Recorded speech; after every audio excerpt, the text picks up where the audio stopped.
Here in the Northern Hemisphere, it's autumn equinox season. So this is a great time to talk about balance because the equinox is when the daylight hours and the darkness hours are approximately the same. It's balanced. So how do we apply that to our own lives when we're talking about stress?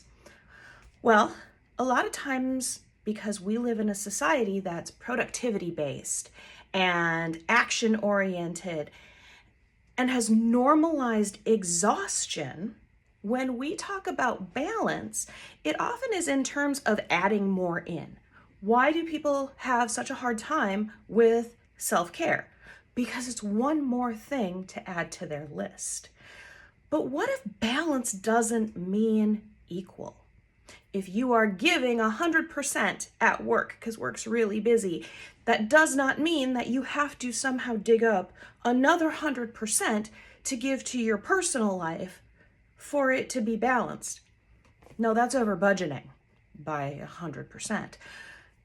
Balance might mean that you have to, instead of seeing things as equal, see things as changeable over time. Balance may not be something that happens in the moment. It might be a long-term thing. So if you have a sick child at home and your to-do list is cooking, cleaning, laundry, whatever, but now added to that, you have to take care of your sick child, balance might be right now, my child needs my attention. This week, the floors just aren't getting cleaned. It's just not going to happen. That's balance. You're taking from your cleaning list and allocating some of that to taking care of your child instead of trying to do all the things. So if you are really busy at work, that doesn't necessarily mean that for you to have balance in your life, you then have to jam pack your weekends full of fun activities so that you have work-life balance. It might mean that you need to take some time to rest until your schedule clears out. Stress happens when our lives become unbalanced.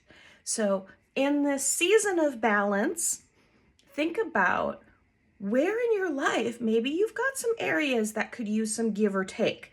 If things are really crazy in one area right now, maybe it's time to scale back in another area until things shift. And then you can devote more to that and less to the other thing.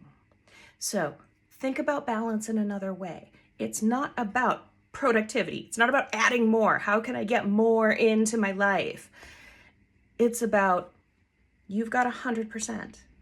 How are you going to allocate that 100% so that there's balance? Maybe not today, but long term over the course of your life.